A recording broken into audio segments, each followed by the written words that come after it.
sore pemirsa, kita bertemu lagi dalam program Sumut Today, Inspiring and Informatif. Bersama saya Azifa Azhar, inilah Sumut Today dengan berita yang pertama. Pemirsa, seorang wanita cantik terpaksa dirawat secara intensif di Rumah Sakit Putri Hijau Medan setelah dirinya mengalami luka serius dan kehilangan harta benda akibat aksi begal yang dilakukan oleh 2 orang pria di depan kantor Samsat Medan pada Selasa malam. Ini dari Wita Astuti, warga Jalan Pancing Budi Utomo, Kecamatan Medan Tambung Medan, harus mendapat perawatan intensif di ruang IGD Rumah Sakit Putri Hijau Medan. Korban kritis setelah menjadi korban kawanan begal di Jalan Putri Hijau, depan kantor Samsat Medan pada Selasa malam lalu. Selain mengalami luka serius di bagian kepala, tubuh, dan wajah, wanita berusia 32 tahun ini juga kehilangan harta benda berupa tas ransel berisi uang tunai Rp1 juta, laptop, handphone, dan kartu identitas penting lainnya. Peristiwa ini berawal saat korban hendak pulang ke rumah dengan mengendarai sepeda motor dan melintas di Jalan Putri Hijau Medan.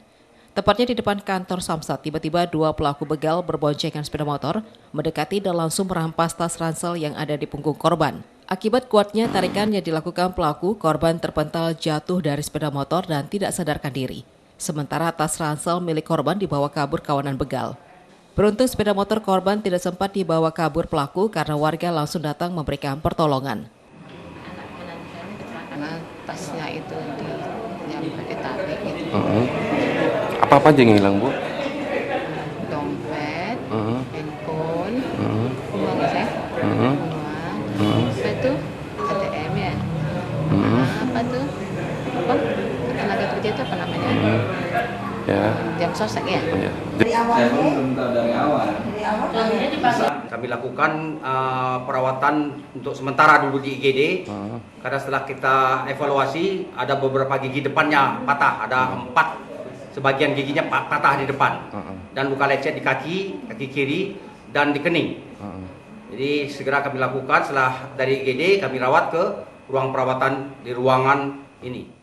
Keluarga berharap pelaku segera ditangkap, sementara petugas kepolisian masih melakukan penyelidikan dan memburu 2 kawanan begal ini. Dari Medan, Said Ilham memberitakan.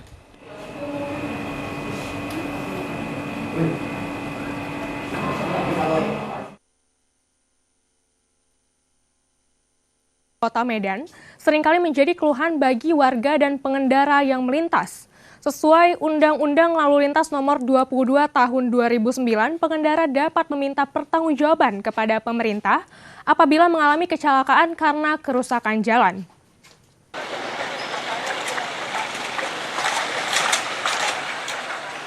Jalan Pematang Pasir, Simpang Pintu Masuk Tol Belmerah, Jalan Sutomo Ujung, Jalan Pukat, dan Jalan Mustafa merupakan sebagian contoh jalan rusak di Kota Medan.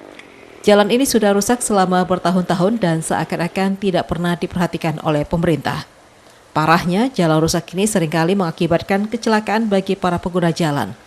Selain itu, jalan rusak menjadi sumber kemacetan dikarenakan para pengendara terpaksa memperlambat kendaraannya, sehingga terjadi penumpukan antrian bagi pengguna jalan. Direktur Lembaga Bantuan Hukum Medan, Surya Adinata, menyayangkan lemahnya perhatian pemerintah terhadap jalan rusak yang ada di Kota Medan. Menurutnya, para pengendara yang mengalami kecelakaan diakibatkan kerusakan jalan dapat meminta pertanggungjawaban kepada pemerintah berupa santunan atau biaya pengobatan sesuai dengan Undang-Undang Lalu Lintas Nomor 22 Tahun 2009.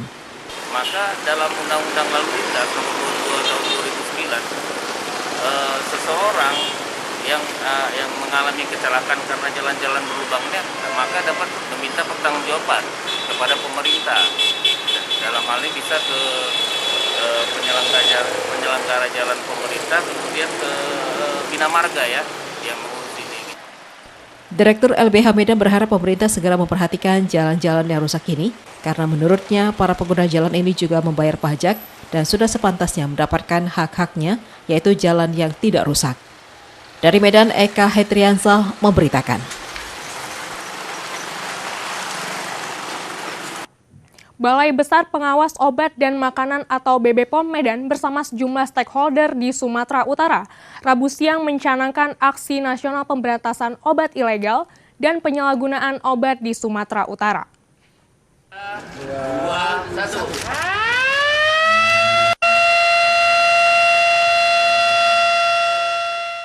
Kepala BP POM Medan Julius Sacramento Tarigan mengatakan setelah pencanangan ini pihaknya bersama stakeholders dan instansi terkait melakukan percepatan dan perluasan identifikasi peredaran obat yang dilarang. Sebab penyalahgunaan obat menurutnya sudah menjadi ancaman serius karena sudah menelan korban dan modusnya mirip dengan mafia narkoba. Sacramento menambahkan di Sumatera Utara sendiri baru satu yang teridentifikasi terkait penyalahgunaan obat dan pelakunya kini sudah ditahan. Perang terhadap penyalahgunaan obat-obat ilegal tersebut menurut Sacramento, pencanangan hari ini serentak dilakukan di seluruh BB POM provinsi yang ada di Indonesia dan sebelumnya ini juga sudah dicanangkan oleh Presiden. Kasus yang terjadi di Indonesia. Sehingga oleh karenanya di salah satu tempat provinsi bahwa setelah ini pun kita akan melakukan percepatan dan perluasan operasional. Percepatan dan perluasan operasional. Jadi dimanapun yang terindikasi ada kegiatan kejahatan narkoba ataupun obat ilegal ataupun penyalahgunaan obat, kita akan lakukan pengendusan dan pengungkapan serta penindakan yang tegas. Sementara itu Kepala BNNP Sumut Brigjen Andi Ludianto mengatakan setelah pencanangan ini pihaknya akan bersinergi dengan BB POM Medan dan tim Satgas yang sudah dibentuk pemerintah Provinsi Sumatera Utara sebelumnya untuk melakukan pencegahan beredarnya obat terlarang yang diatur di undang-undang melalui pintu masuk bandara maupun pelabuhan di Sumatera Utara. Terjamin mutu keamanan adalah selain makanan dan minuman. Kita akan manfaatkan Satgas yang sudah berjalan yang dimiliki oleh Propsu, yaitu Satgas PIM 4GN. Itu nanti akan kita berdayakan, kita aktifkan. Dengan ada pencanangan ini, kita nanti bersatu, baik mencegah di jalur interdiksi, jalur masuk, baik terhadap bahan itu atau bahan jadinya, prekursor dan sebagainya. Kita akan bekerja sama di pintu masuk baik bandara, kita akan bentuk airport interdiction.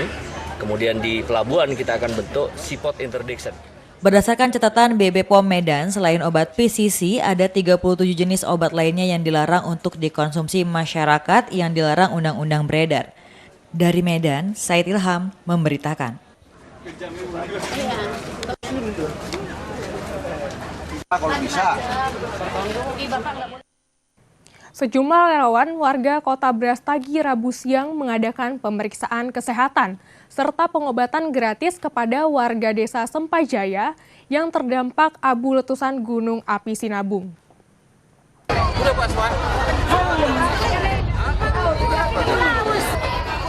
Relawan warga Kota Brastagi melakukan pemeriksaan kesehatan dan pengobatan gratis kepada warga desa Sempajaya yang terdampak abu letusan Sinabung seperti pemeriksaan paru-paru, tensi, mata, dan penyakit lainnya. Para relawan juga menyediakan obat-obatan gratis bagi warga pengungsi yang berada di desa Sempajaya yang terdampak erupsi Gunung Api Sinabung. Pak, tadi kita lagi ngapain di dalam itu? Tadi mau ronsen. Cek paru-paru ya? Ya, cek paru-paru. Hasilnya seperti apa? Hasilnya udah agak lumayan. Udah nggak kotor lagi katanya. Pak, harapan kita dengan adanya kayak gini seperti apa?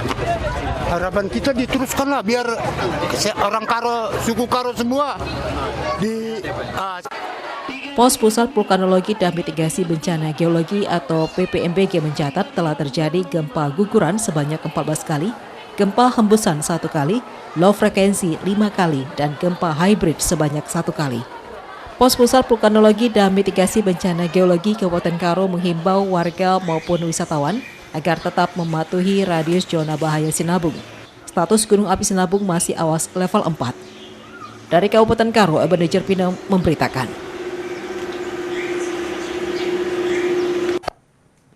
Sumut Today akan kembali sesaat lagi, tetaplah bersama kami.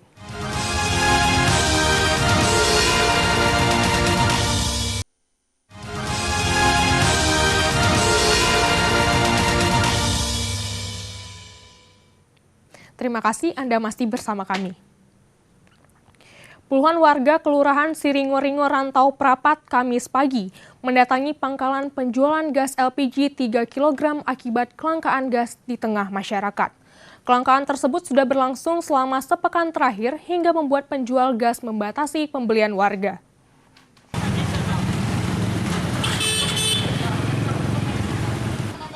Sempat terjadi kericuhan antara warga Kelurahan Siringo-Ringo Rantau Prapat dengan pemilik pangkalan gas LPG 3 kg.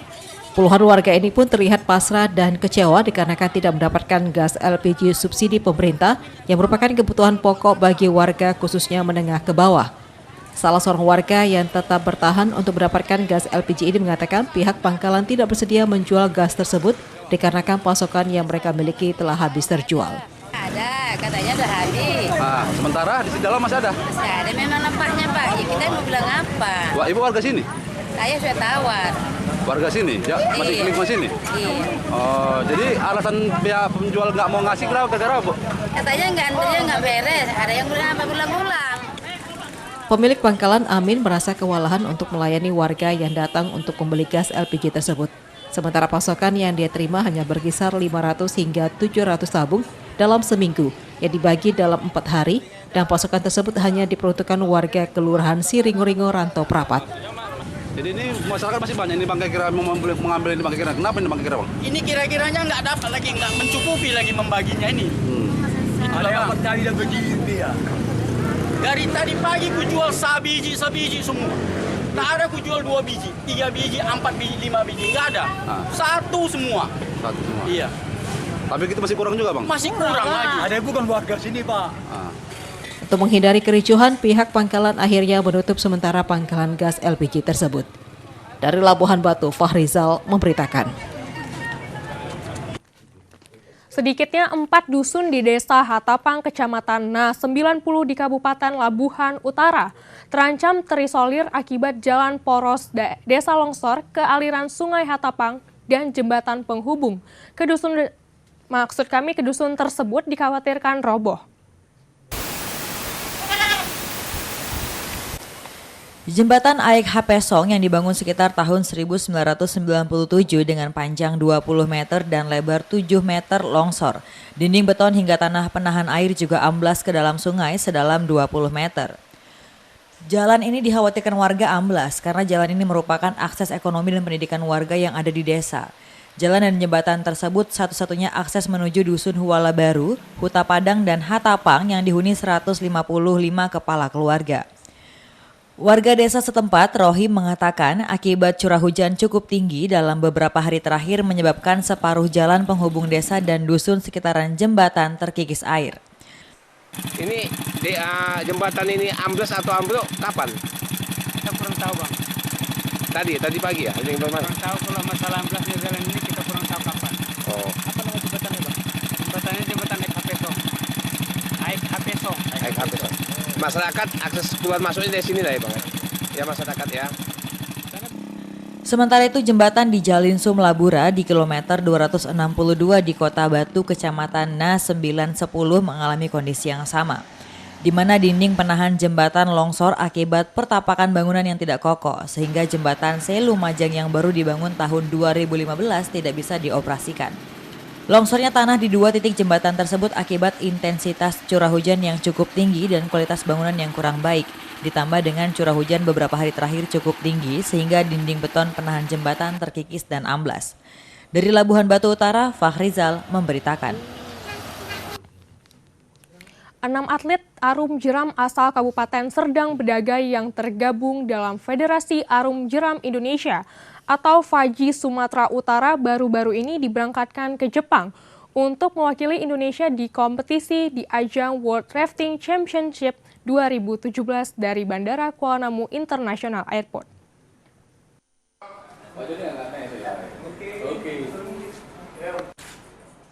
Sebelum diberangkatkan ke Jepang melalui Bandara Kuala Namu International Airport, ke-6 atlet putri arung jeram terlebih dahulu diberi gambaran Sungai Yashino di Osaka, Jepang, yang akan mereka jajal nanti sebelum kompetisi di ajang World Rafting Championship 2017 dimulai.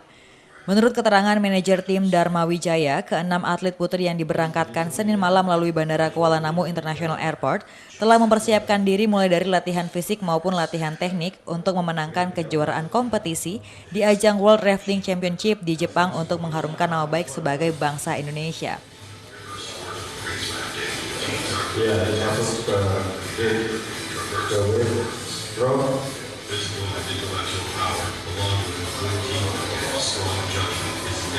Usia 23 arung jeram momen kita ini artinya mewakili Sumatera Utara Indonesia. Target kita adalah di sana memang harus juara. Pak, anggarannya ini dari mana, Pak? Anggarannya dari KONI Provinsi Sumatera Utara. Apa aja prestasi yang udah kita torehkan dari Faji Sumut ini, Pak? Ini waktu itu eksibisi untuk waktu di PON, kita mendali perak. Kita untuk dapat perak untuk beberapa beberapa nomor dapat perak semuanya.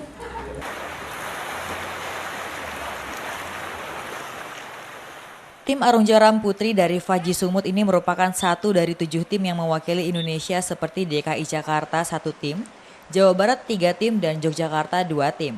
Sebanyak 18 negara akan ikut bertanding dalam ajang World Rafting Championship 2017 di Jepang untuk menaklukkan Sungai Yashino di Osaka, Jepang. Dari Deli Serdang, Amiruddin memberitakan.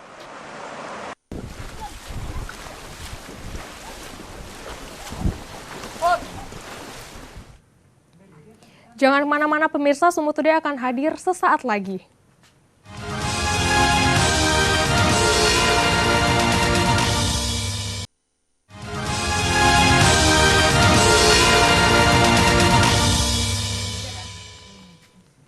Terima kasih Anda masih bersama kami. Sebuah komunitas pecinta satwa di Mandailing, Natal mengamankan berbagai jenis primata yang merupakan hasil konflik perburuan dan kebakaran hutan akibat pembukaan lahan.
LSM Pemerhati Hewan SRI di Mandailing, Natal cukup bermanfaat bagi kelestarian hewan yang dilindungi.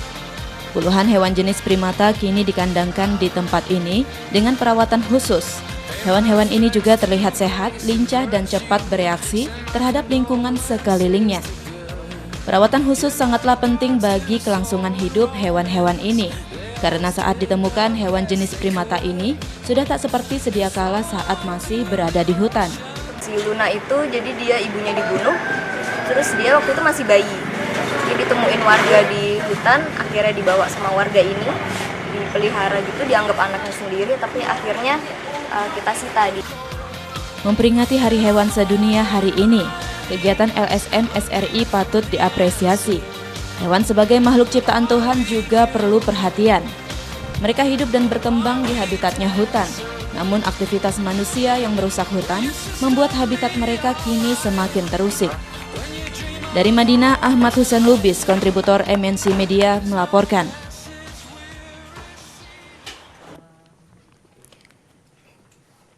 Dan pemirsa, berita tersebut sekaligus menutup jumpa kita dalam program Sumut Today sore ini. Namun jangan kemana-mana pemirsa, karena rekan saya Leli Irawan akan hadir sesaat lagi dalam program Paduka. Terima kasih dan selamat sore.